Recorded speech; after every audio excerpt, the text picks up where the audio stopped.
कौन संस्कृति पढ़ा रहे बंधु? ये आप इस देश के नागरिक हैं तो आप देखिए कि सारा कट्टरवाद, सारे आतंकवादी मदरसों में पले और बड़े हैं। जम्मू कश्मीर को आतंकवादियों की फैक्ट्री बना के रख दिया। अंग्रेजों की गुलामी से छुटकारा पाकर भारत को जो आजादी मिली है और जो संविधान बना है, उसमें इन मदरसों से पढ़े हुए उलमाए किराम के खून, जान, सर शामिल है।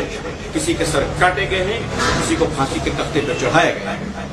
रही बात मदरसों में आतंकवाद, तो मेरी बहन मंत्री महोदया, मैं आपको बताना चाहूंगा कि मदरसों में आतंकवाद तैयार नहीं होते, मदरसों से भारत के राष्ट्रपति तैयार होते हैं। आपको इतिहास मालूम नहीं, इसके लिए मुझे अफसोस मालूम होना चाहिए था आपको। इस देश के सबसे पहले आजाद भारत के प्रथम राष्ट्रपति डॉक्टर राजेंद्र प्रसाद जी, जरा इतिहास देख लीजिएगा, वो बिहार के छपरा जिले के मदरसे के विद्यार्थी थे।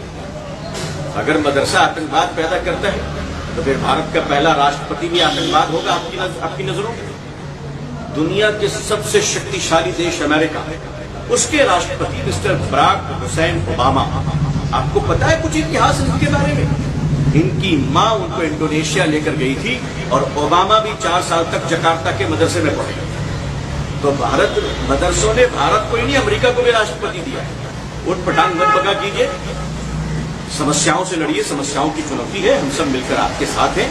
देश विकास करे, बेरोजगारी बहुत बढ़ गई है, पढ़ लिख कर जो नौजवान स्कूल, कॉलेज और यूनिवर्सिटियों से आ रहे हैं वो बेरोजगार हो रहे हैं, उनके बारे में सोचिए। या तो वो आपके या हमारे, और हम सब एक दूसरे के लिए, हम सब एक दूसरे के लिए। देश हमारा है, हमें इस देश को कैसे आगे बढ़ाना है। नफरतों से देश आगे नहीं बढ़ेगा, मोहब्बतों से आगे बढ़ेगा। ये सब ऊट पटांग बकना शुरू बंद कर दीजिए, ये बहुत हो चुके हैं पिछली बार। और मैं भारत के मदरसों को सलाम करता हूं कि भारत के मदरसों ने भारत को आजादी दिलवाई है।